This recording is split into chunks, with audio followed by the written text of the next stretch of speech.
आज शनिवार का दिन है, जिस दिन अपन इस दरिद्रता से मिलने के लिए पीपल के पेड़ के नीचे आए हैं। हिंदू धर्म में ये दिन पीपल के वृक्ष के लिए पूजनीय होगा।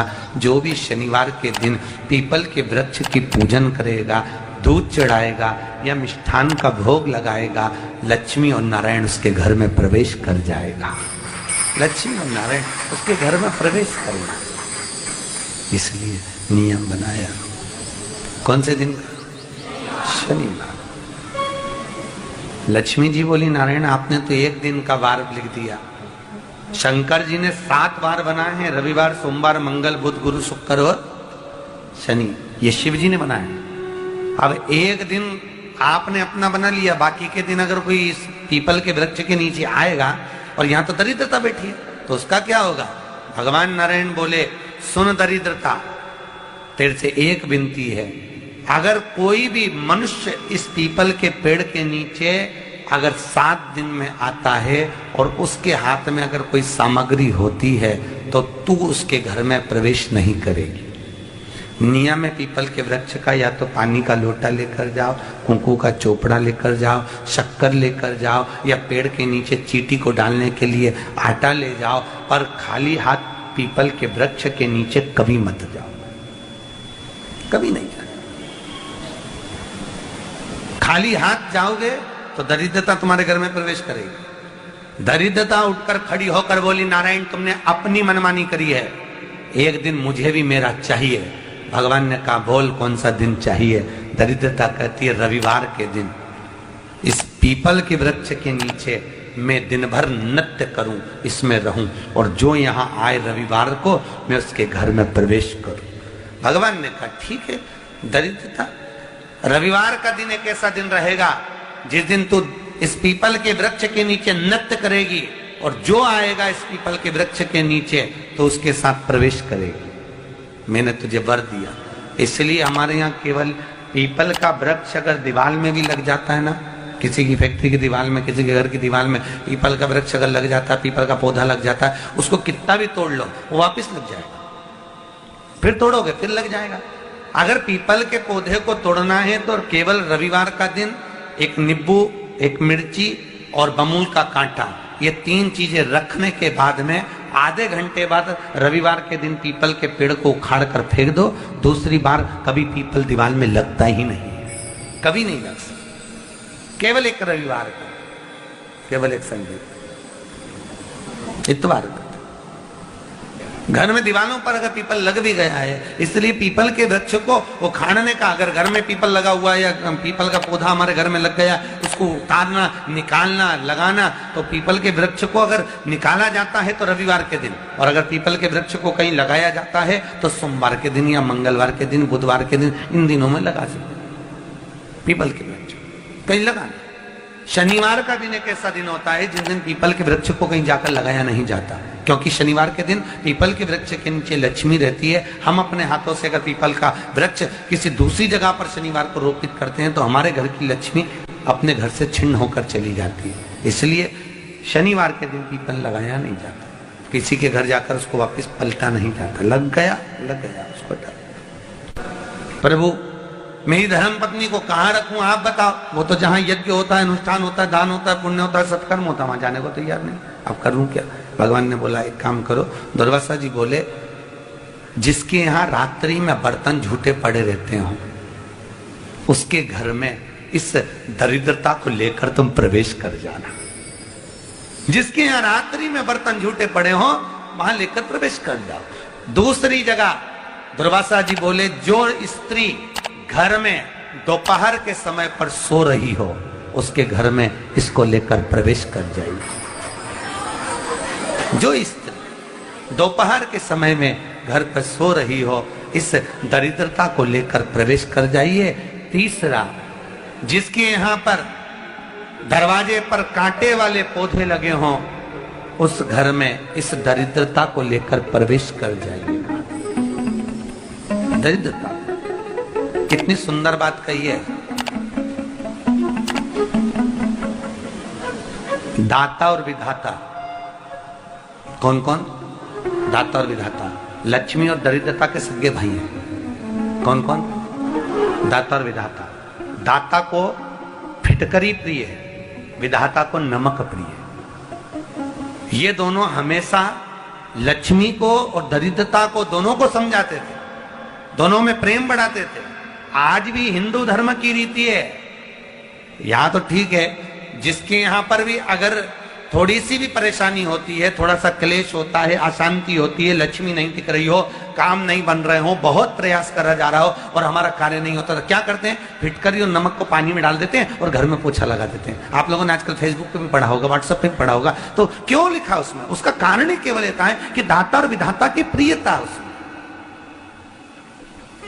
माता ख्याति के जो 4 बच्चे हुए, इसमें जो 2 लड़के हैं, दाता और विधाता, उसकी प्रियता उसमें, बात उसकी पूर्णता उसमें। अब दुर्वासा जी बोले अपनी धर्म पत्नी को वहां लेकर, जहां कांटेदार पौधे लगे हों वहां पर लेकर प्रवेश कर जाइए। कांटेदार पौधों में उस दरिद्रता का निवास हो गया। कितना विचित्र कथा यहां वर्णन करी है। श्रीमद् भागवत के अंतर्गत जो वर्णन किया कि मृत्यु निश्चित है, रोग ऐसा शनि महाराज के कारण हो गया हो, अच्छे काम करते करते उल्टे हो रहे हैं, होते हैं किसी किसी के साथ में, विपरीत परिस्थितियां आ जाती है, अच्छा करने जाओ बुरा हो जाता है, अच्छा कर्म करने जाओ बुरा हो जाता है।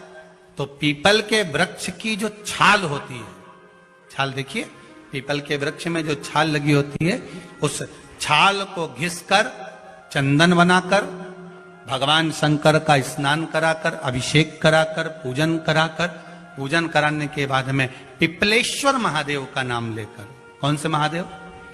पिपलेश्वर महादेव का नाम लेकर वो जो घिसी हुई छाल होती है, उस छाल का तिलक भगवान शंकर को लगा लो और उसी का थोड़ा सा भाग अपने कंठ पर, मस्तक पर लगाना प्रारंभ कर दो।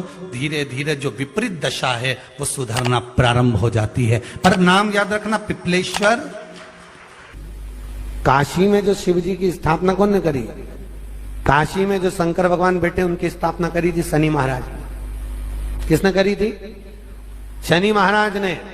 क्योंकि भगवान शनि महाराज को उनकी माता के द्वारा श्रापित हो गए और शनि महाराज कांपने लगे। शनि महाराज कांपते कांपते, मैं जाऊं तो जाऊं कहां, करूं तो करूं क्या? महाराज शनि महाराज दौड़े और दौड़कर भगवान भोलेनाथ के पास पहुंचे।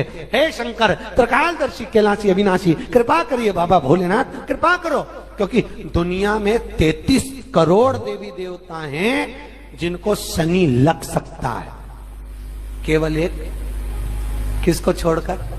शिव को छोड़कर। राम जी को शनि लगा तो 14 वर्ष वनवास चले गए। कृष्ण को शनि लगा तो मथुरा छोड़कर द्वारका चले गए।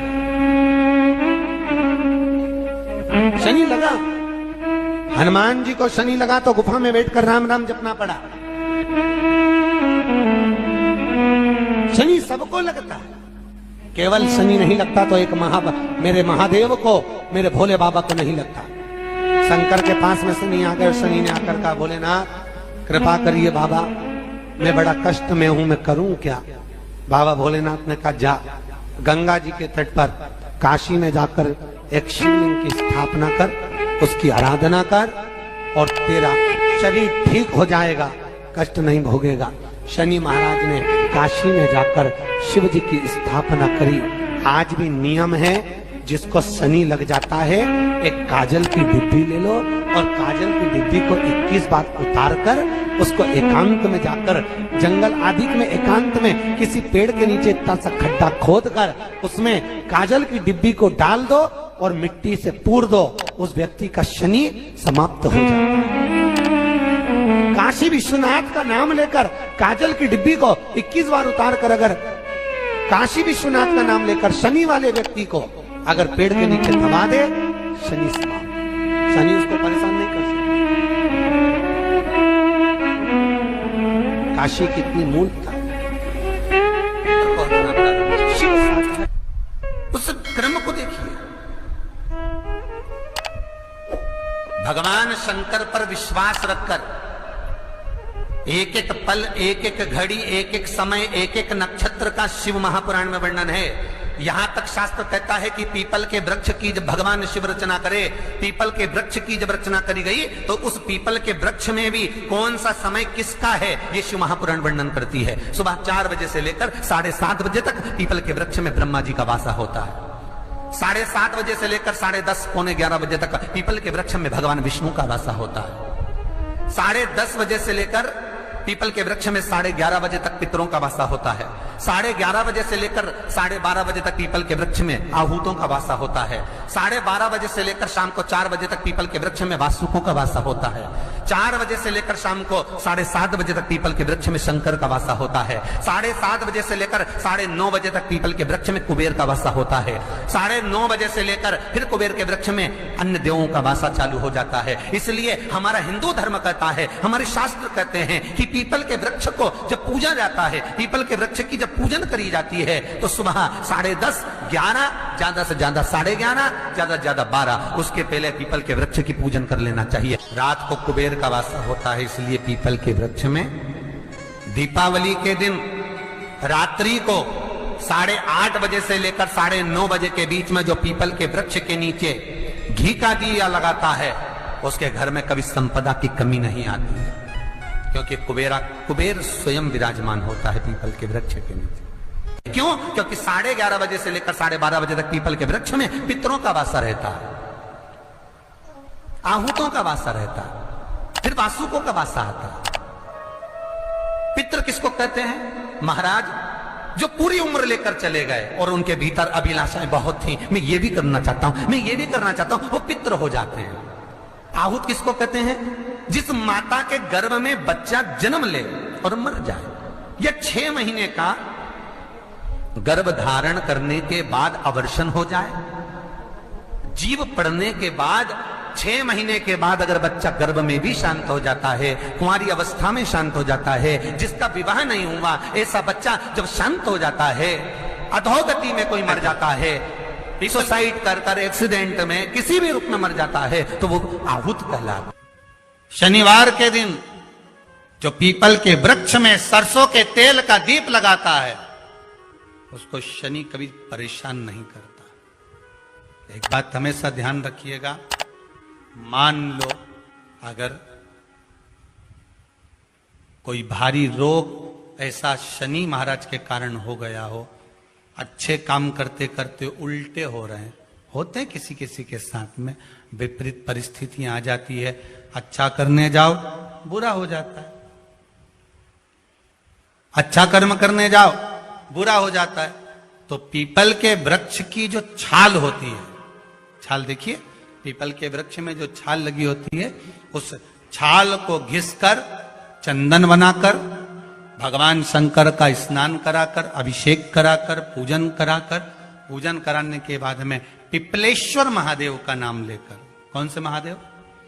पिपलेश्वर महादेव का नाम लेकर वो जो घिसी हुई छाल होती है, उस छाल का तिलक भगवान शंकर को लगा लो और उसी का थोड़ा सा भाग अपने कंठ पर, मस्तक पर लगाना प्रारंभ कर दो। धीरे धीरे जो विपरीत दशा है वो सुधरना प्रारंभ हो जाती है। पर नाम याद रखना, पिपलेश्वर। जब कितना भी दुख, विपदा, कष्ट सम्मुख में खड़ा हुआ हो, कितना भी दुख, पूंजी धन की अगर आपको कमी पड़ रही है और ऐसा लग रहा है कि मेरे पास में कुछ भी नहीं, हम तो यहां तक कहेंगे कोई मकान बना रहे हो, बेटी का विवाह कर रहे हो, बेटे का विवाह कर रहे हो, कोई अच्छा कार्य कर रहे हो, धन संपदा की भी कमती दिखे तो समय पर कांता भगवान का स्मरण कर, कांता चक्र का स्मरण कर, शिव और नारायण का नाम लेकर, एक बेलपत्र, एक शमी पत्र, एक श्वेत पुष्प, एक लाल पुष्प, दोनों हाथ में लेकर भगवान शंकर के अशोक सुंदरी के स्थान पर अगर समर्पित करा जाए तो संपदा की भी कमी नहीं आती। वो कांता चक्र है जो नारायण के। यहां तक शिव महापुराण की कथा कहती है, अगर कोई विद्वत ब्राह्मण ने आपको बताया है कि आपके घर में पितृदोष है कोई विद्वान ब्राह्मण ने बता दिया कि आपके घर में काल सर्प दोष है, कोई विद्वान ब्राह्मण ने बता दिया कि आपके यहाँ पर ये वास्तु दोष है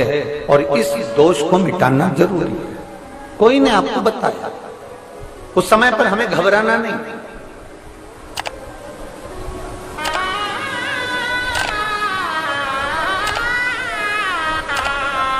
उस समय में घबराने का क्रम नहीं है।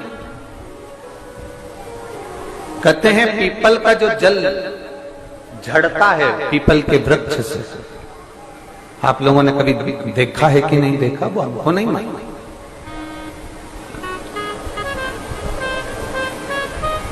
कितना भी अगर कोई वास्तु दोष बता दिया, पितृ दोष बता दिया, काल सर्प दोष बता दिया, कितना भी अगर कोई दोष बता दे, तो पीपल का जो जल वृक्ष में से झड़ता है, कभी कभी आप उसके नीचे हाथ रखकर देखना, थाली रखकर देखना, उसमें पत्थर पर देखना, तो वहां पर भी पानी के निशान आपको मिलेंगे, बूंद के निशान मिलेंगे।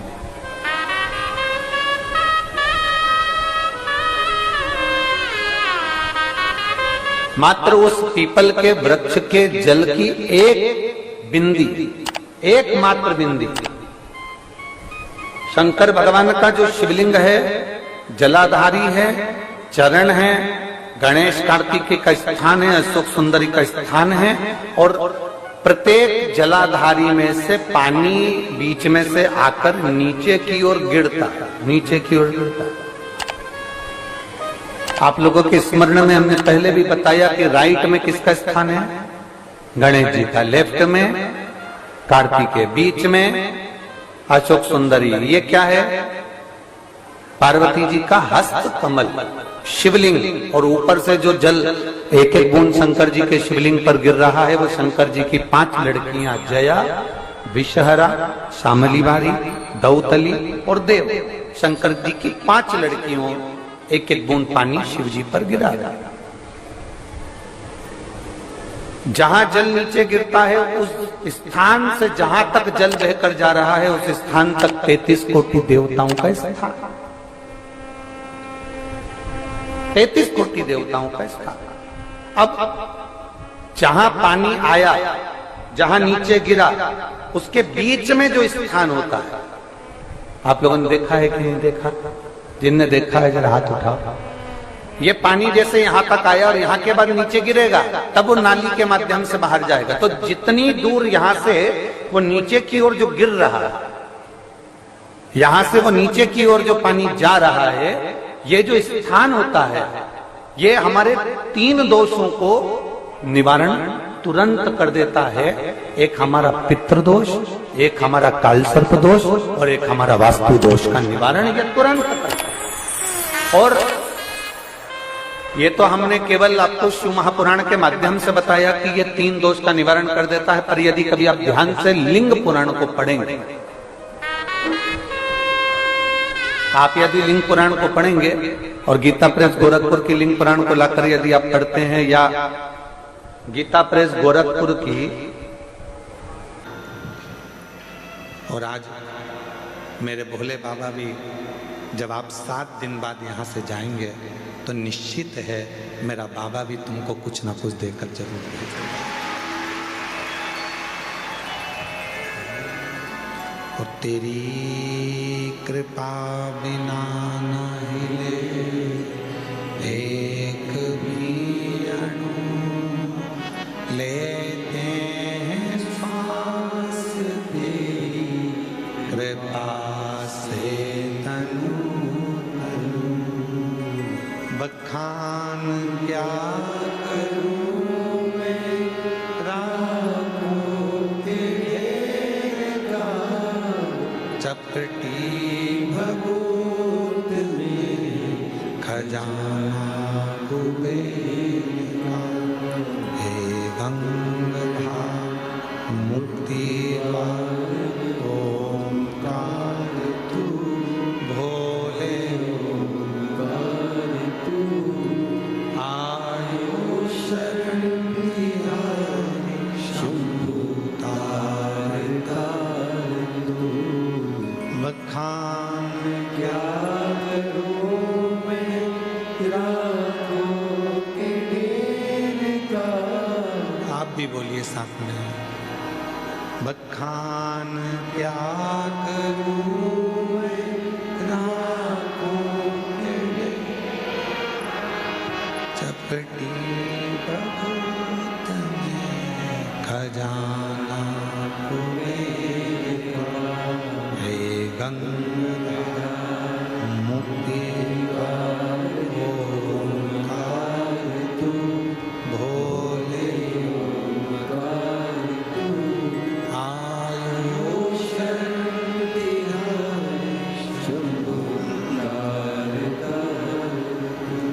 बस को पकड़ना है तो बस स्टैंड जाना पड़ेगा।